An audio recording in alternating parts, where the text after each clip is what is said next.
السلام عليكم ورحمة الله وبركاته. اليوم سنقوم بشرح les articulateurs logiques page 46.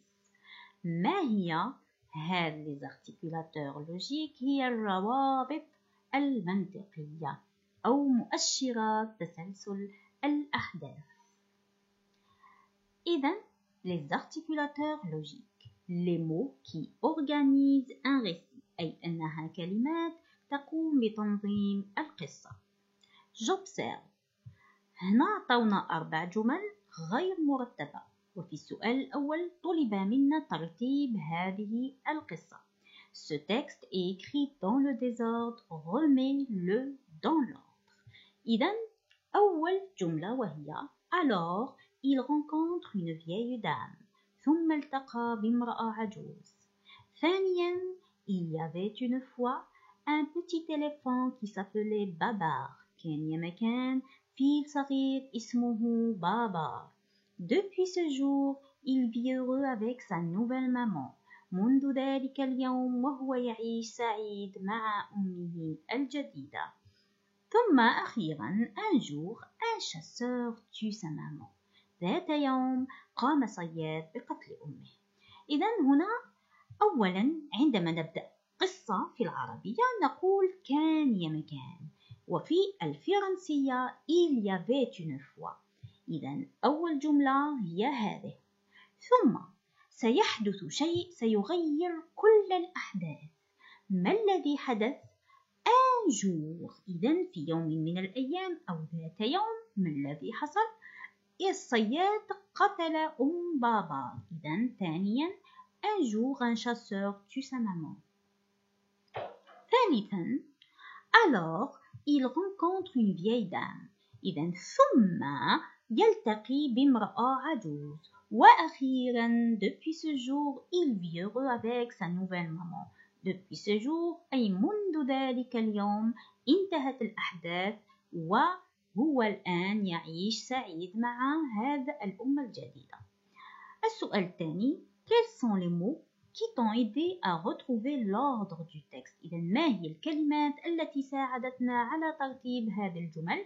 وهي alors, il y avait une fois, depuis ce jour et un jour. وهي ما يسمى بالروابط المنطقية أو les articulateurs logiques. Je retiens. Il y avait une fois, un jour, alors, depuis ce jour, servent à organiser les étapes d'un récit. On les appelle les articulateurs. إذن il y avait une fois un jour alors depuis ce jour تستعمل لتنظيم القصة ونسميها روابط منطقية. إذن parmi les mots qui organisent un récit لدينا certains précisent le début de l'histoire. إذا من بين الكلمات التي تنظم القصة هناك كلمات تبين بداية القصة مثل il était une fois. إذا لكي نعلم أنها بداية القصة.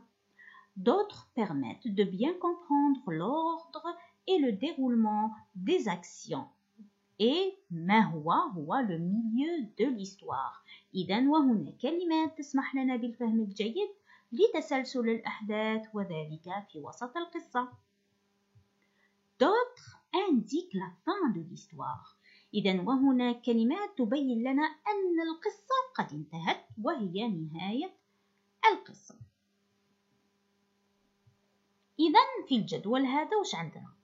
عندنا la situation initiale. وش قلنا على la situation initiale؟ هي الوضعية الابتدائية أو الانطلاقية، نفس الشيء، أي بداية القصة. كيف يمكن أن نميز أنها بداية القصة؟ نشوفوا إذا كان il y avait une fois، il était une fois، وهي كان يا مكان. il y a bien longtemps في وقت مضى، autrefois زمان، un jour في يوم من الأيام. الآن بعد أن ننتهي من la situation initiale ما الذي سيأتي؟ سيأتي هناك شيء سيحدث، أي هناك تسلسل في الأحداث. déroulement des événements.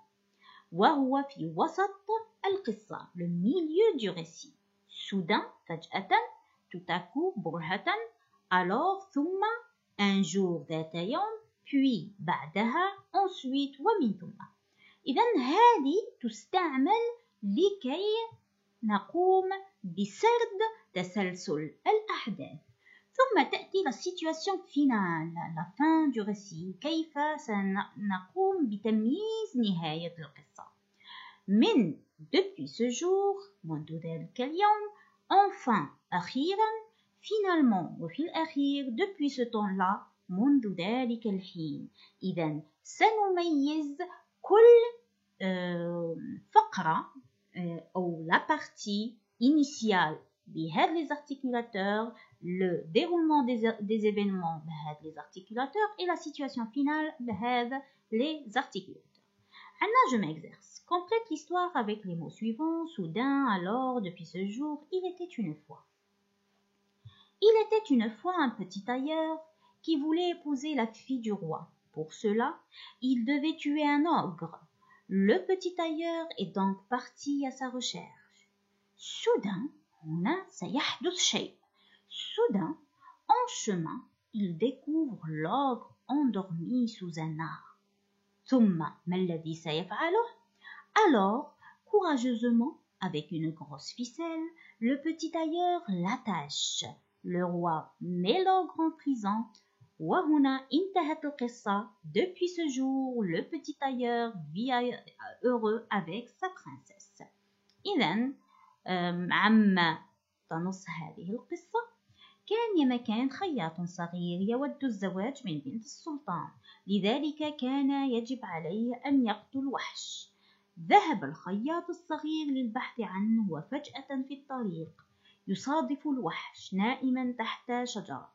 ثم بكل شجاعة باستعمال سلسلة خشنة قام بربطه. وضع السلطان الوحش في السجن. منذ ذلك اليوم الخياط الصغير يعيش سعيد مع أميرته.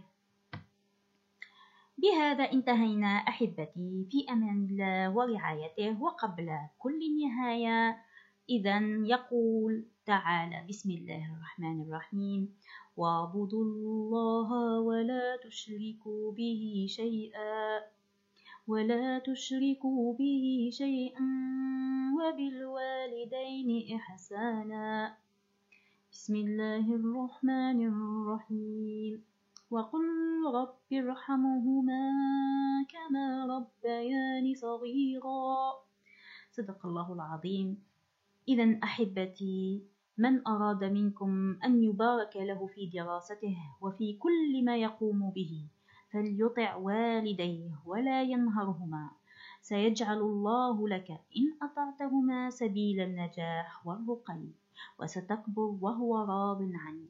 ما أجمل دعاء أمك وهي راضية عنك، ما أجمل نظرة أبيك وهو فخور فيك، وهذا من فضله سبحانه وتعالى. إن كبرت على طاعته أولا وعلى طاعة والديك ثانيا. سلام.